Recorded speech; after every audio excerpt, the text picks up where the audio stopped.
नमस्कार, मैं हूं शुभम शंकरधर। आप देख रहे हैं मनी 9 इकोनॉमिकम के ताजा संस्करण में आपका स्वागत है। रविवार के सुबह 11:15 बजे तैयार है आपका मनपसंद कार्यक्रम इकोनॉमिकम, अर्थात की नई किस्त लेकर मेरे साथ स्टूडियो में मनी 9 के एडिटर अंशुमान तिवारी जी आ गए हैं। सर, बहुत स्वागत है आपका। अंशुमान जी से आज के अर्थात पर चर्चा शुरू करूं उससे पहले आपको विषय बताता हूं। आज का अर्थात का विषय बड़ा रोचक है। आज हम बात करेंगे डॉलर की बादशाहत की, और बादशाहत को चुनौती देने की कोशिशें शुरू हो गई हैं। अब आप ये कहेंगे कि बादशाहत है क्या, क्या चुनौती, कौन चुनौती दे रहा है?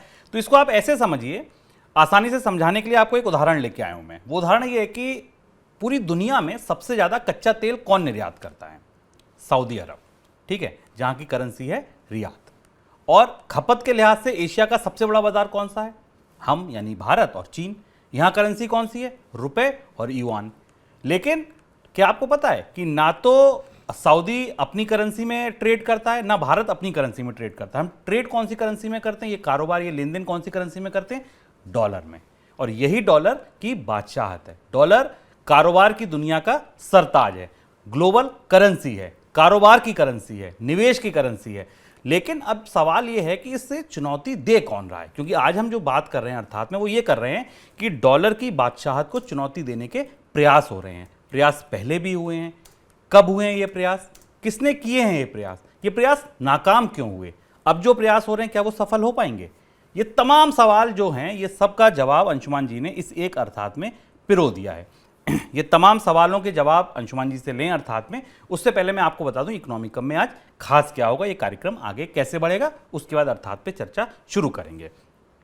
हर बार की तरह सबसे पहले अर्थात पे चर्चा होगी, फिर आपके सवालों के जवाब होंगे। आज के सवाल बड़े इंटरेस्टिंग हैं, ध्यान से सुनिएगा, गौर से सुनिएगा। उनके जवाब अंशुमान जी से सुनने का मुझे भी इंतजार है, क्योंकि वो सवाल इस बार जो आए हैं वो काफ़ी सारे आए हैं। उनमें से हम 3 सवाल आज लेंगे। हर बार 2 लेते हैं, इस बार 3 लेंगे, जो सबसे अच्छे सवाल हमको समझ आए हैं। उसके बाद आपकी इनकम की बात होगी। इनकम के बारे में आज अंशुमान जी बताएंगे एक खास शो के बारे में, जो नए रंग रूप में, नए कलेवर में आपके बीच आ गया है और बड़ा काम का शो है। कौन सा शो है ये आपको इनकम की बात में पता चलेगा।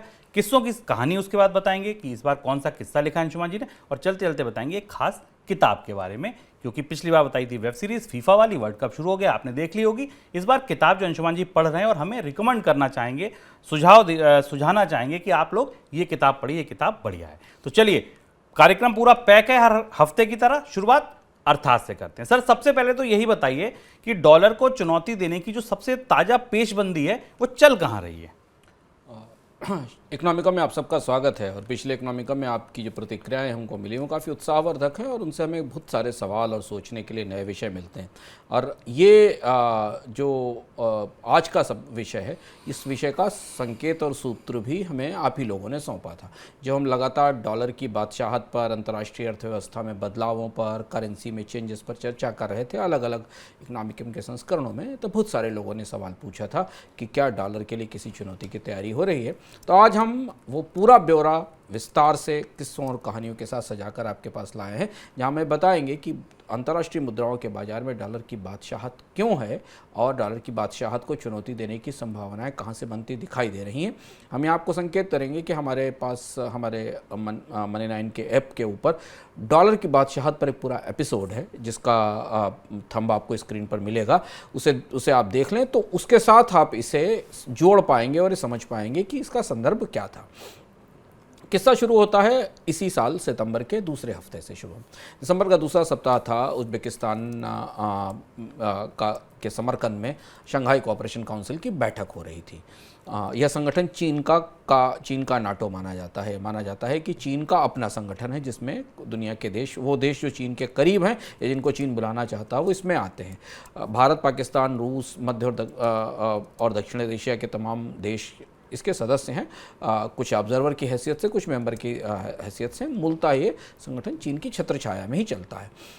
कैमरों की चमक के आगे, कैमरों के आगे तो हमने बहुत सारी छवियां देखी, तमाम भारत के नेताओं की, विदेश के नेताओं की, लेकिन इसके पीछे कुछ बहुत बड़ा हो गया, जिसकी खबरें बाद में छनकर आईं। और जब आईं तब तक कुछ और दूसरी खबरें थी, तो हम भूल गए कि शंघाई कोऑपरेशन काउंसिल की बैठक में समरकंद में दरअसल हुआ क्या था।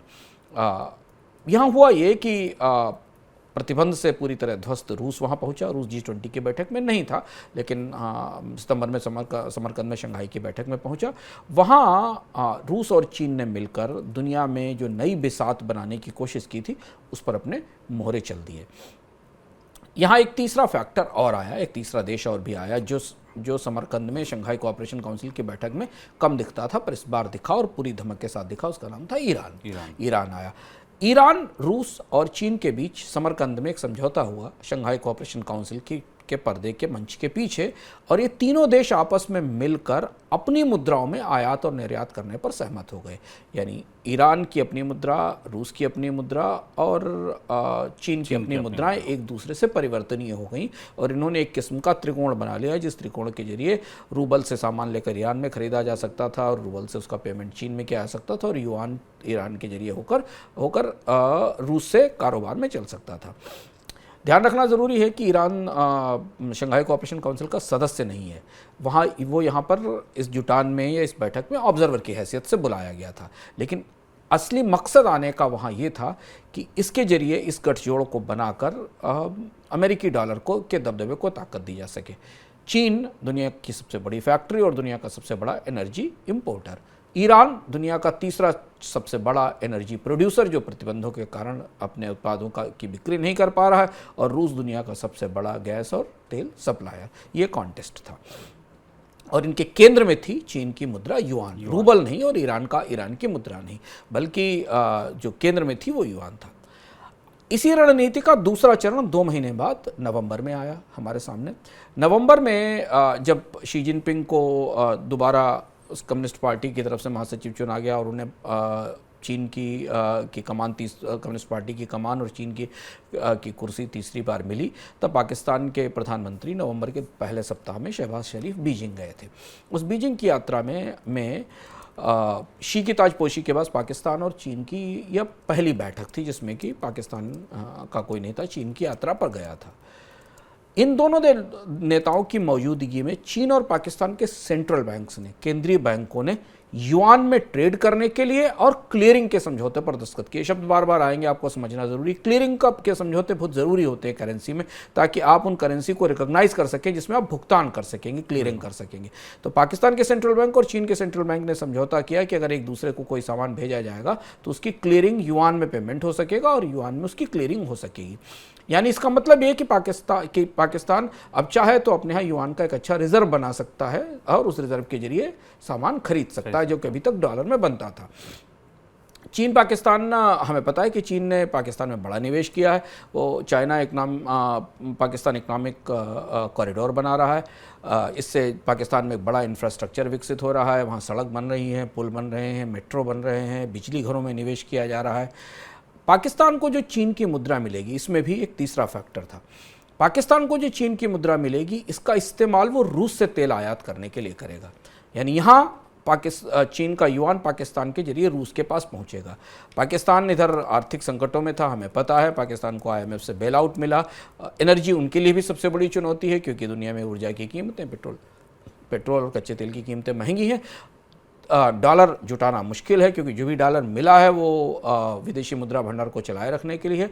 तो इस नई संधिगत के जरिए चीन ने पाकिस्तान को एक खास और रियायत दी, रूस की सहमति से रियायत दी कि वो चाहे तो जो तेल का आयात रूस से करेगा उसका भुगतान पाकिस्तान और चीन के युआन में करेगा। अब आप गौर से देखें कि ईरान के बाद ये दूसरी अर्थव्यवस्था है, रूस पर हम आगे आएंगे। ईरान के बाद भारत के आसपास की दूसरी अर्थव्यवस्था है जहां युआन एक महत्वपूर्ण करेंसी के रूप में जाकर बैठ गया व्यापार के तौर पर। पिछले 2 महीने के भीतर, सितंबर से लेकर और नवंबर के बीच में, युआन को केंद्र में रखकर 2 करेंसी समूह, छोटे छोटे करेंसी समूह जहां पर बड़ी ताकतें मौजूद हैं, करेंसी समूह छोटे हैं पर ताकतें बड़ी मौजूद हैं, रूस उनका हिस्सा है, इन्हें लेकर 2 करेंसी समूह बन गए। और ये युआन को अंतर्राष्ट्रीय करेंसी की तरफ बढ़ाने की जो चीन की योजना है उसका सबसे आक्रामक चरण है। और अगर आप सोचें कि ये चीन ने सब कुछ अभी हुआ है तो ऐसा नहीं है। बिल्कुल बिल्कुल।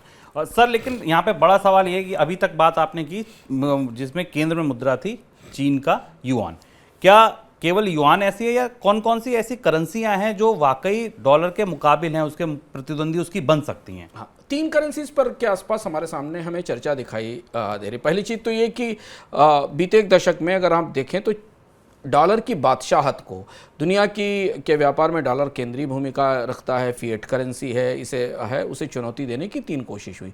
एक पुरानी कोशिश रूस की है जिस पर हम इस पर चर्चा करेंगे आगे। चीन की सबसे ताजी और सबसे संगठित और सबसे योजनाबद्ध चुनौती है डॉलर के सामने।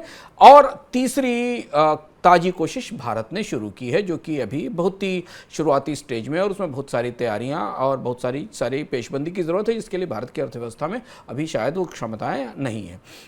लेकिन चीन पर सबसे पहले नज़र डालना इसलिए ज़रूरी है कि यहाँ अब बात संभावनाओं की, उम्मीदों की उत्साह की नहीं है, यहाँ बात ठोस फैसलों की है। और अब यहाँ वो सारा इंफ्रास्ट्रक्चर, वो सारा ढांचा तैयार हो चुका है, अब सीधे समझौते शुरू हो गए। दुनिया के देशों के बैंकों ने क्लियरिंग के समझौते शुरू कर दिए। हम तो मार्च से अभी तक बोस्टो अकाउंट खोलने की कोशिश में लगे हुए हैं भारत में, वो नहीं खुल पाए, पर चीन ने उन समझौतों की तरफ आगे करना शुरू कर दिया। चीन ने ऐसा क्यों किया?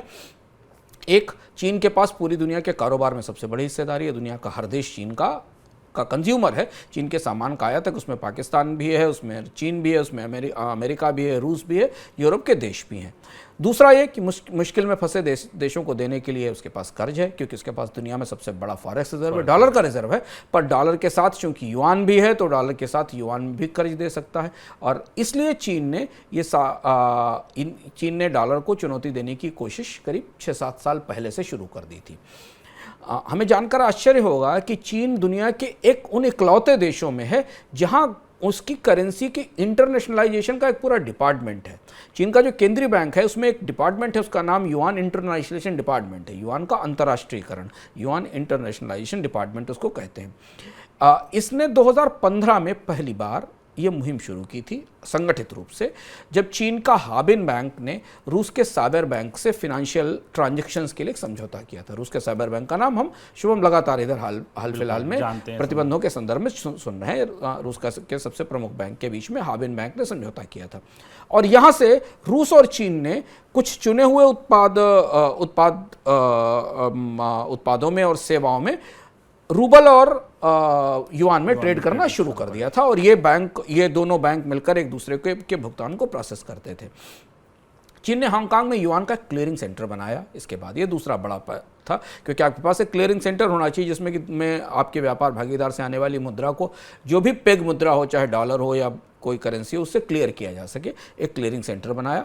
ये पहली बार था जब दुनिया की 2 बड़ी अर्थव्यवस्थाओं ने डॉलर के अलावा, डॉलर था ट्रेड में, पर डॉलर के अलावा अपनी मुद्राओं में उत्पाद पहचाने थे और उसमें ट्रेड करना शुरू किया था। तब तक पुतिन की ये योजनाएं सामने नहीं आई थी कि वो यूक्रेन में क्या करने वाले।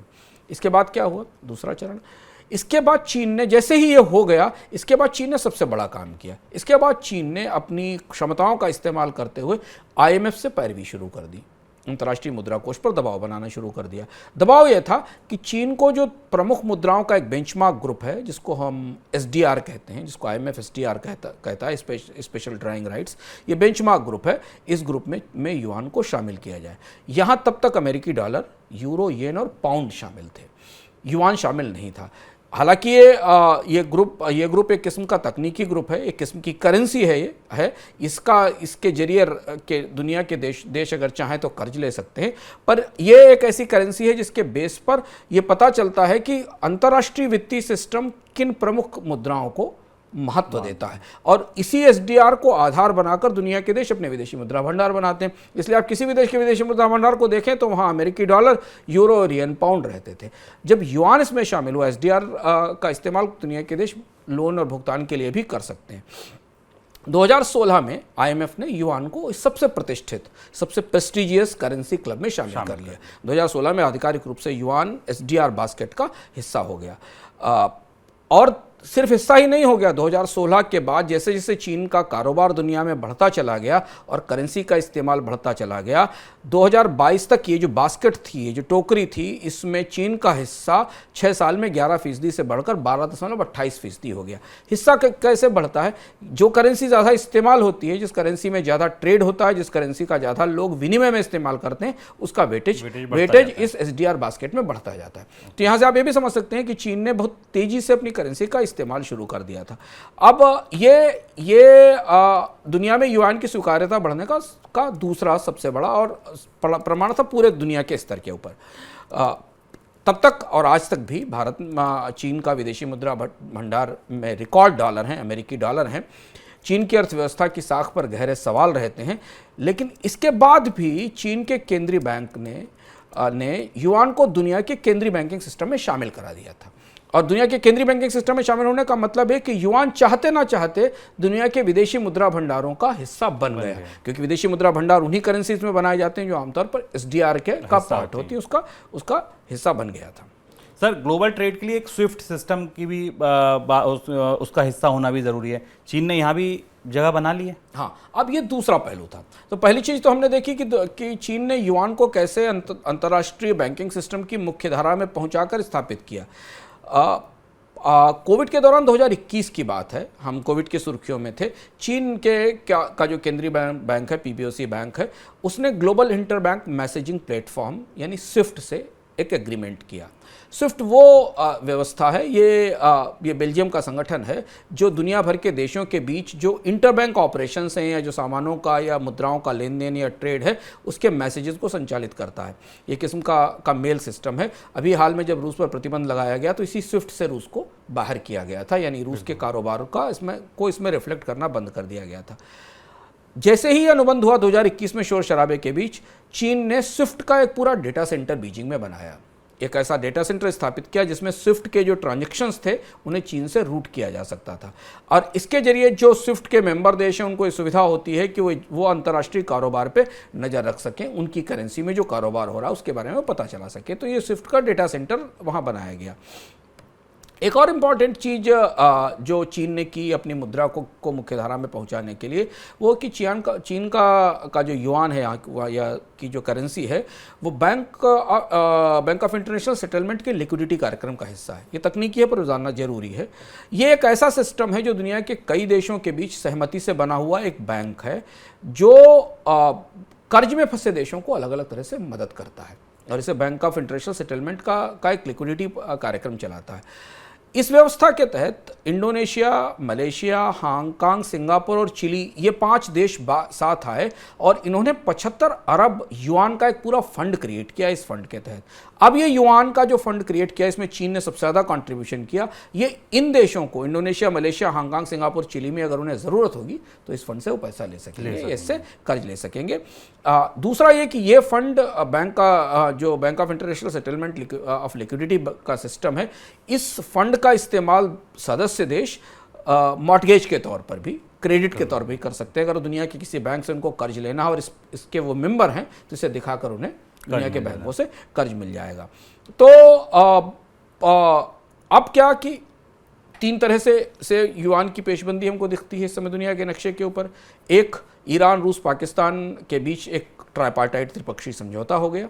उस त्रिपक्षीय समझौते से ट्रेड के बड़े ट्रेडिंग पार्टनर्स एक साथ आ गए। इससे पहले चीन ने युआन को ग्लोबल नेटवर्क का हिस्सा बना दिया था, इसलिए क्लियरिंग समझौते करने, IMF में पहुंच गया, स्विफ्ट में पहुंच गया, इसलिए क्लियरिंग समझौते करने में दिक्कत नहीं हुई। क्लियरिंग समझौते अब इसलिए हुए क्योंकि अब क्लियरिंग, अब स्विफ्ट का भी पार्ट है युआन, SDR बास्केट का भी पार्ट है युआन, दुनिया के कर्ज सिस्टम के भी सेंट्रल में युआन पहुंच गया। तो ये क्लियरिंग समझौते करने का रास्ता बना हुआ था, और इसलिए युआन की इस ताजी पहल को दुनिया में डॉलर के खिलाफ सबसे आक्रामक तैयारी माना जा रहा है। सर, आगे आप लिख रहे हैं कि युआन को जो डिजिटल करेंसी के रूप में लाया गया कुछ चीन में कुछ जगहों पर, यह भी इसी मुहिम का एक हिस्सा है। हाँ, ये काफ़ी दिलचस्प है। इस पर फेडरल रिजर्व और अमेरिकन कांग्रेस ने एक पूरा रिसर्च पेपर लिखा है चीन के युआन की जो डिजिटलाइजेशन है या जो डिजिटल युआन उसकी तैयारियों पर। उसमें काफ़ी दिलचस्प और रिवीलिंग जानकारियाँ मिलती हैं। इस साल जुलाई में चीन ने एक बिल्कुल नया काम किया।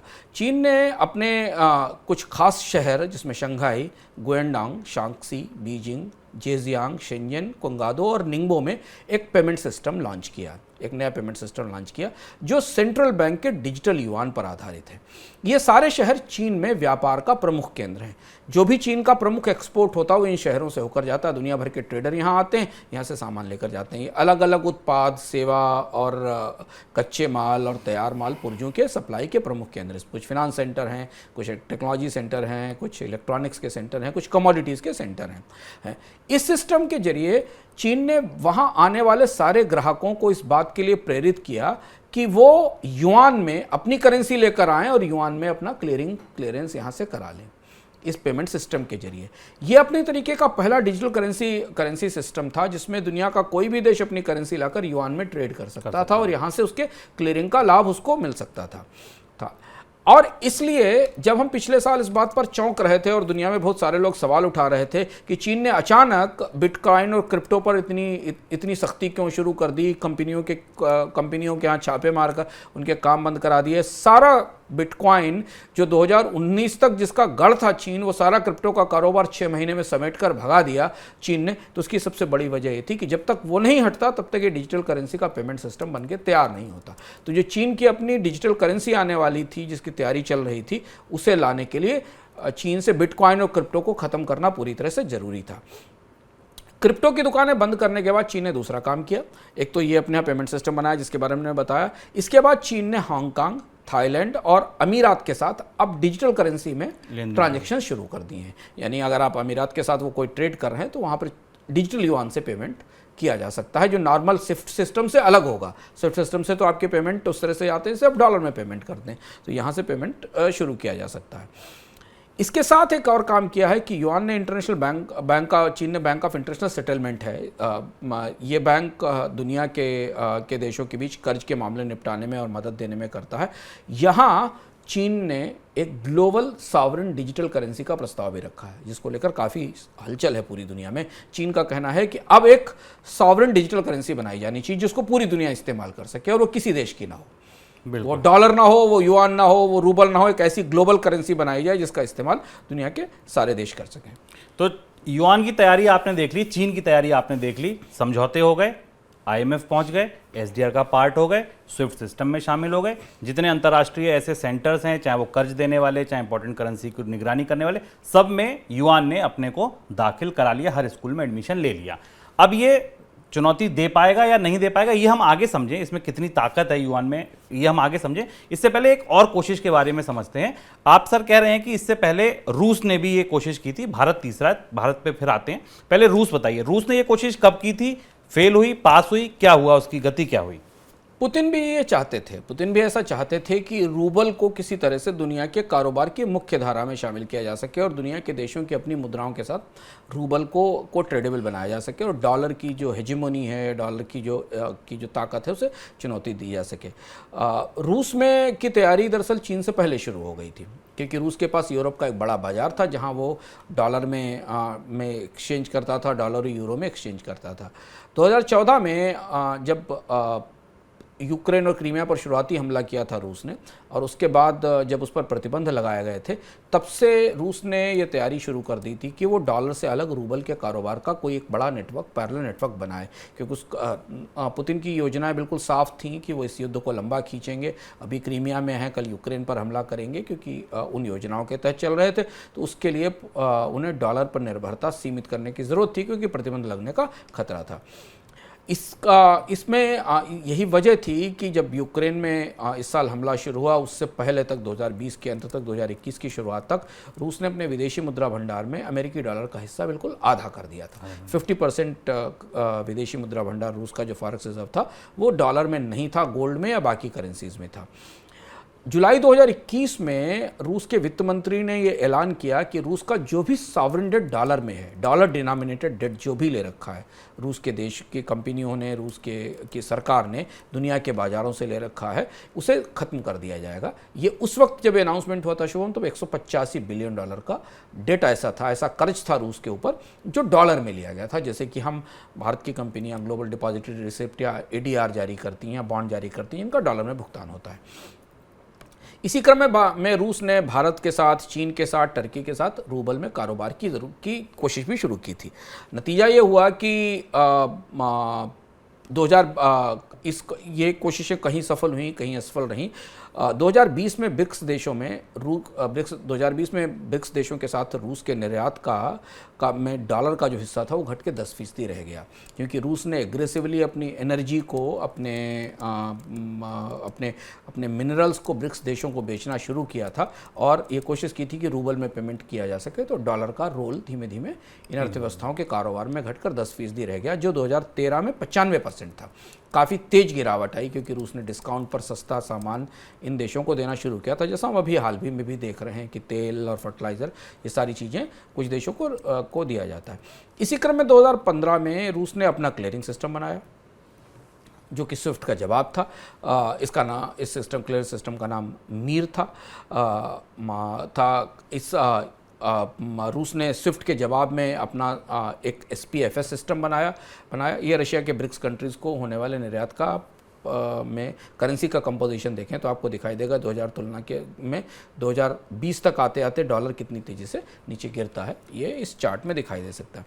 तो रूस ने अपना क्लियरिंग सिस्टम बनाया था जिसे चीन ने बनाया था, और एक system of transfer of financial messaging जो SPFS है, जो स्विफ्ट का स्वरूप का एक दूसरा वर्जन है, इसे बनाया था और दुनिया के 23 बैंकों को इससे जोड़ भी लिया गया था।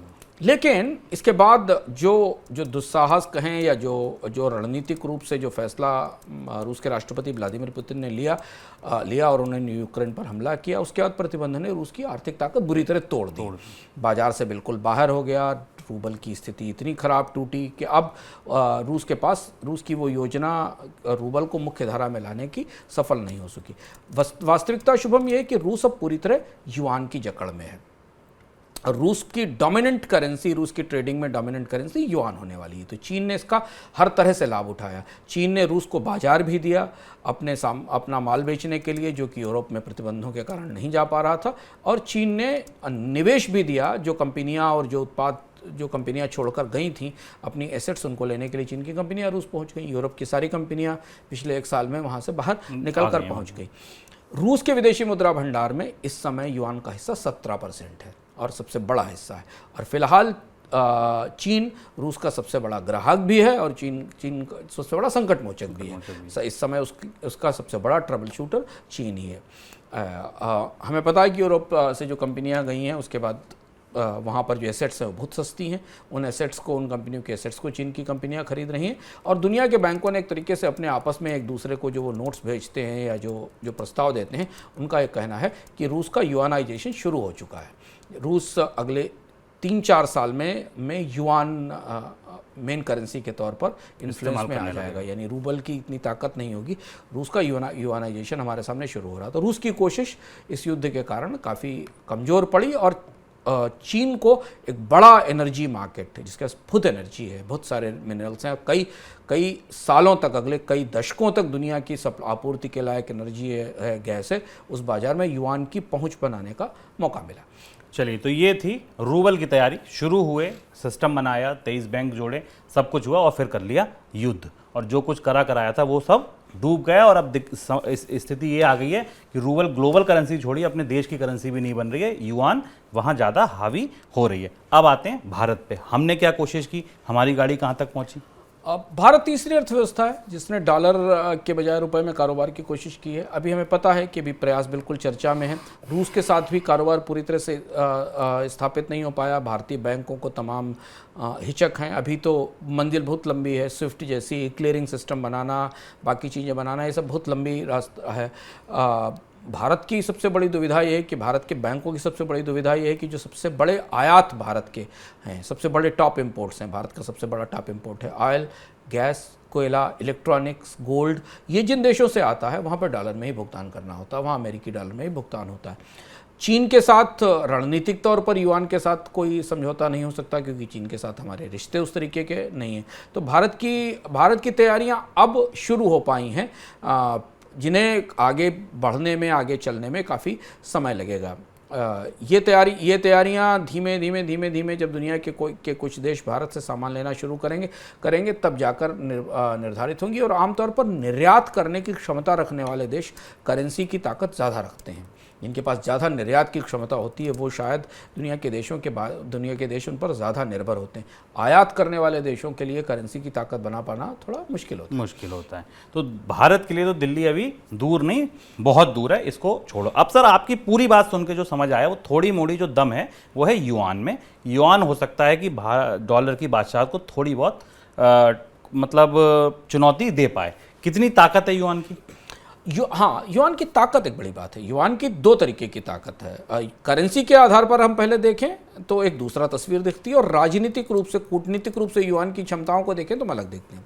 अगर आप केवल करेंसी नेटवर्क या ट्रेडिंग के नियम और कानूनों के हिसाब से देखें तो युआन ग्लोबल करेंसी बनने की कोई शर्त पूरी नहीं कर सकता।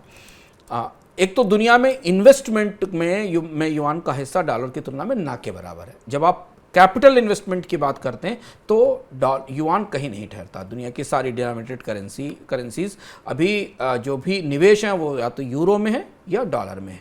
बॉन्ड्स ट्रेडिंग, दुनिया की कैपिटल ट्रेडिंग के हिस्से में युआन का हिस्सा थोड़ा है, छोटे से छोटा हिस्सा है। डिमसम बॉन्ड्स हैं, हांगकांग में कुछ बॉन्ड्स ट्रेड होते हैं, लेकिन अभी जो कैपिटल फ्लोज हैं उनमें डॉलर का हिस्सा काफ़ी बड़ा है। लेकिन जब आप पेमेंट सिस्टम्स की बात करते हैं तो दुनिया के कई सारे देशों के लिए युआन वैकल्पिक पेमेंट के सिस्टम के तौर पर या अल्टरनेट पेमेंट सिस्टम के तौर पर सामने आ रहा है, क्योंकि उसके पास दो बड़ी ताकतें हैं। जो ताकतें कैपिटल मार्केट में तो शायद उसको स्वीकार नहीं करा पाएंगी, लेकिन एक तो उसके पास सबसे बड़ी ताकत है इंपोर्ट की, जो दुनिया का सबसे बड़ा बाजार है। यदि उसको कॉपर खरीदना है, एल्युमिनियम खरीदना है या कोल खरीदना है, ये आप दुनिया की डेट सिक्योरिटीज़ में अगर युआन का हिस्सा देखें, बाकी करेंसीज फॉरेन कंट्रीज़ का हिस्सा देखें, तो दुनिया में सबसे ज़्यादा जो गवर्नमेंट डेट है वो अभी भी डॉलर के डिनोमिनेटेड डेट के तौर पर सामने हमें दिखाई देता है। चीन को अगर आयात करना है तो भी वो उन सप्लायर देशों पर दबाव बना सकता है जहां से उसे सामान खरीदना है, क्योंकि सबसे बड़ा ग्राहक है, और अगर उसको निर्यात करना है तो सबसे बड़ा सप्लायर भी है। तो ट्रेडिंग मार्केट में, जो ट्रेड का मार्केट है, कैपिटल का मार्केट तो नहीं, क्योंकि कैपिटल मार्केट अभी चीन का बहुत अपारदर्शी है, उसमें बहुत सारे सवाल हैं, ट्रांसपेरेंसी नहीं है। पर ट्रेडिंग के मार्केट में चीन इतनी बड़ी ताकत है जिनके जरिए वो कई सारे दुनिया के देशों में युआन की दखल करा सकता है, करा रहा है, और उसमें ट्रेड करा रहा है, चाहे उसे कच्चे माल का आयात करना हो या तैयार माल का निर्यात करना हो।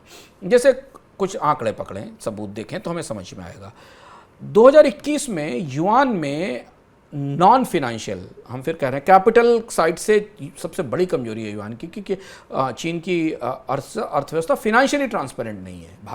भारत जितनी भी ट्रांसपेरेंट नहीं है, रूस तो क्या अमेरिका और यूरोप की अर्थव्यवस्थाओं जैसी। तो क्या हुआ कि 2021 में युआन में जो नॉन फिनेंशियल इंटरनेशनल पेमेंट्स थे, जिनको आप गैर वित्तीय अंतर्राष्ट्रीय भुगतान कहेंगे, वो 3.91 ट्रिलियन डॉलर थे।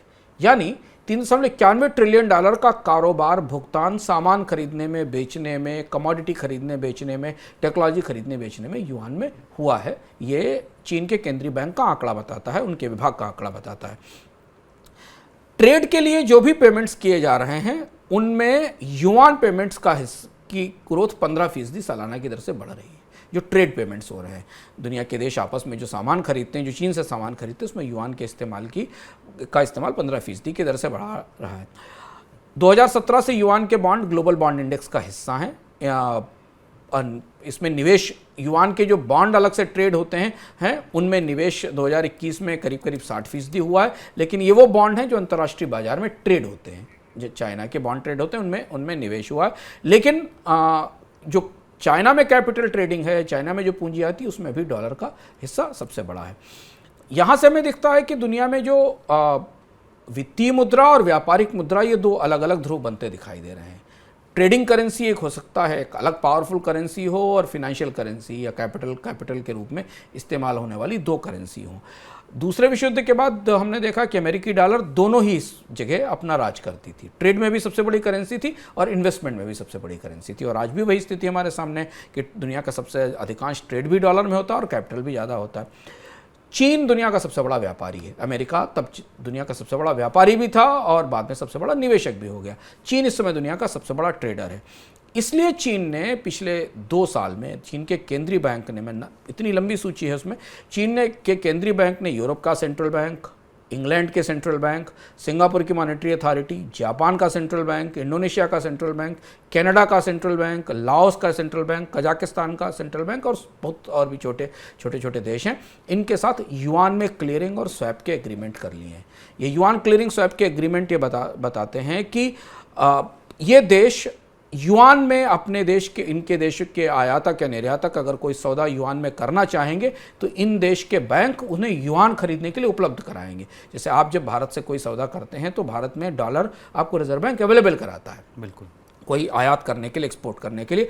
इन समझौतों के तहत इन देशों के बैंक यहाँ के कारोबारियों को जो चीन के साथ ट्रेड करते हैं उन्हें पेमेंट के लिए युआन उपलब्ध कराएंगे। इसका मतलब क्या हुआ शुभ? मतलब हुआ कि उन्हें अपने फॉरेक्स रिजर्व में युआन रखने पड़ेंगे, उन्हें अपने फॉरेक्स रिजर्व में युआन को जगह देनी पड़ेगी, और यही युआन करेंसी की बढ़ती हुई डिमांड की वजह होगी, क्योंकि आपके पास जब आप ट्रेडिंग का पार्ट बन रही है तो करेंसीज का उपलब्ध होंगे। अभी जो मौजूदा परिस्थिति है उसमें क्या डॉलर पूंजी बाजार की करेंसी रहेगा और युआन आयात निर्यात बाजार की? लंबा सफ़र है, बहुत लंबा सफ़र है। युआन का हिस्सा भी छोटा है, डॉलर का हिस्सा भी काफ़ी बड़ा है, लेकिन चीन का कारोबारी प्रभुत्व जितना बढ़ता जाएगा उतना ट्रेड में चीन का हिस्सा युआन के तौर पर बढ़ता जाएगा। लेकिन एक चीज़ यहाँ ध्यान रखना जरूरी कि चीन की करेंसी व्यवस्था पूरी तरह अपारदर्शी है, पूरी तरह निरी अपारदर्शी है। अभी भी चीन दुनिया में हर देश की करेंसी मैनिपुलेटर्स की लिस्ट में शामिल रहता है। फिर भी दुनिया चीन की मुद्रा पे भरोसा करेगी क्या? चीन जो कि बाजार में इंटरवीन करता है, चीन अपनी मुद्रा का अवमूल्यन करता है, चीन अपने निर्यातों को प्रतिस्पर्धात्मक बनाए रखने के लिए बाजार की ताकतों को या पारदर्शिता को रोकता है, उसके बाद भी दुनिया के देश चीन की मुद्रा का भरोसा करेंगे? ये कहना मुश्किल है आने वाले समय में कि कब तक ये भरोसा रहेगा, या चीन की जो ताकत है एक्सपोर्ट या इम्पोर्ट की, वो चीन की मुद्रा पर उठने वाले सवाल, उसके करेंसी मैनेजमेंट पर उठने वाले सवाल, उसकी ट्रांसपेरेंसी से जुड़ी हुई जो चिंताएं, डर हैं, उन्हें ढक लेंगे। लेकिन मुद्रा की बिसात लग चुकी है और कम से कम 2 मोहरे तो एक दूसरे के सामने रखे ही हुए हैं। आने वाले 1 साल के भीतर इस बिसात पर कई सारी चालें चली जाएंगी जो काफ़ी दिलचस्प होंगी। बिल्कुल, कारोबार तो ले आओगे लेकिन भरोसा कहाँ से लाओगे? चीन के सामने सबसे बड़ी चुनौती यही है, और रूबल की कहानी खत्म, भारत अभी बस शुरू हुआ है। लंबी लड़ाई, लंबा सफ़र अभी वहाँ तय करना है। युआन आप ये कह सकते हैं कि हाँ 100 किलोमीटर जाना है तो अभी 5, 7, 10, 20 किलोमीटर चल चुका है, लेकिन हाँ पूंजी बाजार में तो वो कतई बाहर है ही है, क्योंकि वहाँ भरोसा बहुत ज़रूरी है। तो डॉलर की बादशाहत अभी कुछ 1 साल तो कहीं नहीं हिल रही है, ऐसा मान सकते हैं सर? निर्भर करता है कि जैसे चीन, ये सवाल बड़ा दिलचस्प है। चीन ने आखिर कोई टकराव मोल क्यों नहीं लिया अमेरिका के साथ या दुनिया के किसी देश के साथ? आपको समझना पड़ेगा कि चीन की जो अपनी आर्थिक महत्वाकांक्षाएं हैं वो रूस से ज़्यादा समझदार हैं। रूस ने अपनी पूरी अर्थव्यवस्था को दांव पर लगाकर अपने आप को भी ध्वस्त कर लिया, अपनी पूरी अर्थव्यवस्था को भी ध्वस्त कर लिया। चीन कोई भी रणनीतिक दुस्साहस करने से पहले ये सोचेगा कि अगर ऐसा कोई दुस्साहस हुआ और दुनिया के ट्रेडिंग सिस्टम से चीन बाहर निकल गया तो चीन की अर्थव्यवस्था वापस लौट नहीं पाएगी। चीन बहुत मुश्किल से WTO में अंदर आया था, प्रवेश किया था। तो सारे रणनीतिक पैंतरेबाजी के बावजूद, सारी पॉस्चरिंग के बावजूद, सारे साइऑप्स के बावजूद चीन कभी किसी बड़े कन्फ्रंटेशन में सीधे सामने नहीं उतरेगा। और इसलिए आप ध्यान दीजिए कि इतनी खराब स्थिति के बावजूद कि ताइवान को लेकर लगभग टीवी स्टूडियो चीन और अमेरिका के बीच युद्ध कराने की स्थिति में पहुंच गए थे, और उसके 2 ही महीने बाद G20 की बैठक हुई बाली में, और चीन के और अमेरिका के राष्ट्रपति आपस में मिले। तो चीन की व्यापारिक योजनाएं और चीन की जो आर्थिक योजनाएं हैं और उनके साथ चीन की बाकी भू राजनीतिक योजनाएं, उनमें चीन का ट्रेडिंग हिस्सा और चीन की आर्थिक पहुंच और दखल पूरी दुनिया में केंद्रीय है। और इसलिए शायद चीन कई सारे परोक्ष प्रत्यक्ष रूप से तरीकों से, चाहे वो प्रभाव बनाने की कोशिश हो, चाहे अपनी ताकत का इस्तेमाल हो, चाहे अपने विदेशी मुद्रा भंडार का इस्तेमाल हो, वो धीमे धीमे अपनी करेंसी को कम से कम तीसरी दुनिया के देशों की मुख्य धारा में तो ले ही जाएगा। लाता चला ही जाएगा, ये होगा। और इसका असर भी चीन की अर्थव्यवस्था पर होगा, क्योंकि जैसे जैसे चीन इस रास्ते पर आगे बढ़ेगा, चीन को अपने करेंसी रिफॉर्म भी करने होंगे, उसके बिना जरूरत नहीं होगी, और वो रिफॉर्म्स आने वाले समय में शायद हमें दिखाई देंगे। बिल्कुल। चलिए, अब बारी आपके सवाल जवाबों की। सर, पहला सवाल है विशाल कुमार का, बड़ा सीधा सवाल है। मंदी है, मांग नहीं है, अर्थव्यवस्था के आर्थिक विकास दर के अनुमान टूट रहे हैं, फिर शेयर बाजार ऊपर क्यों है? शेयर बाजारों की बढ़ोतरी हमेशा वास्तविक अर्थव्यवस्था से आपको अलग दिखाई देगी। अगर आप ये सवाल पलटकर पूछें कि जब पूरी दुनिया में कोविड से लोगों की मौत हो रही थी, भारत में भी लोग मर रहे थे, उस समय भी शेयर बाजार ऊंचाई पर थे। शेयर बाजारों में पूंजी लाने वाले लोग, पूंजी आने की एक दूसरा तौर तरीका है, और चूंकि शेयर बाजार भविष्य की संभावनाओं पर केंद्रित होते हैं, तो इसलिए वो निवेश भविष्य में चीज़ें बेहतर होने की परिस्थिति के आधार पर होता है। पिछला इकोनॉमिकम जिसमें हमने आपसे बात की थी और ये बताया था कि सस्ती पूंजी क्यों आई और कैसे आई, अगर आप उसे रेफर करेंगे तो आपके सवाल का एक बड़ा जवाब वहाँ आपको मिल जाएगा कि कैसे दुनिया के फेडरल रिजर्व ने कितना पैसा बाजार में छोड़ा और उसके साथ अंतर्राष्ट्रीय अर्थव्यवस्थाओं में कितनी पूंजी आई। यहाँ दूसरी महत्वपूर्ण बात भारतीय शेयर बाजार के संदर्भ में, मंदी हमेशा शेयर बाजार के लिए बुरी नहीं होती, क्योंकि मंदी तमाम उन कंपनियों को बाजार में अपना हिस्सा बढ़ाने की, कंपनियों के बंद होने की स्थिति में मार्केट में मोनोपोलीज बनाने की, डोपोलीज बनाने की और बड़ा हिस्सा कब्जाने की का मौका भी देती है। इसलिए जैसे जैसे बाजार इकोनॉमी में डिसरप्शंस आते हैं, मंदी आती है, संकट आते हैं, बाजार में कुछ कंपनियों की ताकत बढ़ती जाती है। तो भारतीय शेयर बाजार को भी करीब से हम कभी विस्तार से बात करेंगे तो देखेंगे कि भारतीय शेयर बाजार में जो निवेश का पूरा तौर तरीका है पिछले 3-4 साल में, वो कैसे बदला है। बाजार का आकार तो बढ़ा है, पर बाजार में ज़्यादातर निवेश कहाँ है, इससे भी आप देखकर समझ सकते हैं कि बाजार का मिजाज कैसे बदल रहा है। दूसरा सवाल नरेंद्र मिश्रा जी का है। वो कह रहे हैं कि जीएसटी कलेक्शन रिकॉर्ड स्तर पर पहुंच रहा है, मांग में कमी कैसे है? प्रीमियम वस्तुओं की मांग में वृद्धि बढ़ती जा रही, कहीं ऐसा तो नहीं परचेजिंग पावर बढ़ रही है लोगों की? परचेजिंग पावर नहीं, पहले चीज़ तो हम जीएसटी के सवाल पर लें, हमने उन्होंने विस्तार से इकोनॉमिकम में एक बार चर्चा की थी, वो भी एपिसोड अगर आप चाहें तो हमारे प्लेलिस्ट पे जाकर देख सकते हैं, उसका लिंक हम इसमें नीचे लगा देंगे। जीएसटी में बढ़ोतरी की सबसे बड़ी वजह महंगाई थी, क्योंकि थोक महंगाई और खुदरा महंगाई में बढ़ोतरी हुई थी। वास्तविक डिमांड नहीं दिख रही थी, पर महंगाई बढ़ने के कारण, कीमतें बढ़ने के कारण सरकार का रेवेन्यू कलेक्शन बढ़ा, क्योंकि जीएसटी कीमत पर आधारित है। दूसरी चीज़ ये कि जो सेल्स इंडिया में दिख रही हैं उनके वॉल्यूम बड़े नहीं। अगर आप देखें कि भारत में महंगी कारें बिक रही हैं या भारत में महंगे मोबाइल दिख रहे हैं, तो उनके नंबर ऑफ सेल्स बहुत छोटे हैं। ये बता रहा है, जिसको बार बार हम कैश अप रिकवरी की बात कहते हैं। भारत के अर्थव्यवस्था का एक बहुत बड़ा बेस 23,000-24,000 रुपए की औसत मासिक आय वाले परिवारों का। हमने अपने पर्सनल फाइनेंस सर्वे में विस्तार से आपको बताया है। वहाँ से आप ये समझ भी सकते हैं कि लोगों के पास कौन सी संपत्तियां हैं, किस तरीके की संपत्तियों की होल्डिंग है उनके पास। भारतीय अर्थव्यवस्था में महंगी चीज़ें बिकने से अर्थव्यवस्था का भला नहीं होगा। ये तो तब भी बिकती थी जब भारतीय अर्थव्यवस्था ओपन नहीं थी, तब भी लोग इंपोर्ट करके महंगी कारें या बाकी चीज़ें खरीदते थे। भारतीय अर्थव्यवस्था में डिमांड वहाँ से आनी चाहिए जहाँ बड़ी आबादी है, और उसके लिए जब वो खरीदना शुरू करेगी तभी रोजगार आएंगे, तभी मांग आएगी और तभी शायद सरकार को राजस्व मिलेंगे। वो हिस्सा धीमे धीमे सिकुड़ रहा है, और भारत का जो उपभोक्ता बेस कोविड से पहले या कोविड से 2-3 साल पहले काफ़ी बड़ा हुआ करता था, कोविड के बाद वो सिकुड़कर छोटा रह गया। और इसीलिए आप चाहे छोटी कारें देख लें या सस्ती बाइक्स देख लें या सस्ते मोबाइल फ़ोन देख लें, इनकी बिक्री में गिरावट देख रहे हैं। वेद प्रकाश जी का तीसरा सवाल, वो कह रहे हैं कि पिछले कुछ दशकों में कृषि उत्पादन निर्यात में तेज बढ़ोतरी हुई है, लेकिन इसका लाभ छोटे किसानों को नहीं मिल पा रहा है। भारत की अधिकांश जनसंख्या अभी भी कृषि पर निर्भर है। छोटे किसानों की आय बढ़ाने के लिए सरकार क्या कर सकती है? मुश्किल चीज़ है, हम लोग इस पर भी चर्चा करते रहे हैं हम अलग अलग एपिसोड में।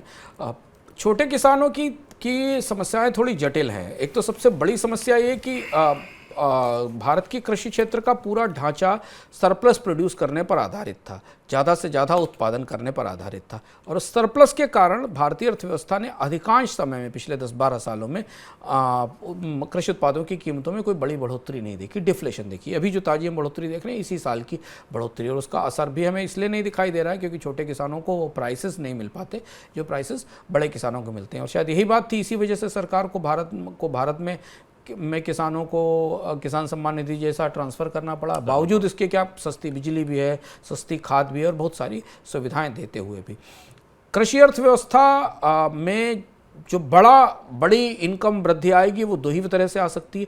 या तो भारत में लोगों की खपत बढ़े, उनका उपभोग बढ़े, भारत में इंडस्ट्री प्रोसेसिंग की तरफ जाए, हम प्रोसेस्ड फूड की इंडस्ट्री तैयार करें जहाँ किसान को सामान की बेहतर कीमत मिल सके और तब उसकी इनकम बढ़ेगी, या भारत बड़े पैमाने पर निर्यात करें। निर्यात के बाजार में हम महत्वपूर्ण हैं, पर हम निर्यात के मामले में केवल रॉ निर्यात करते हैं, गेहूं या चावल या धान का निर्यात करते हैं। हमारे पास प्रोसेस्ड एक्सपोर्ट्स बिल्कुल नहीं है, जहां से आपको असली वैल्यू आती है, कीमत आती है। तो कृषि उत्पाद के निर्यात में भी हमें एक लेवल पे ऊपर जाना पड़ेगा।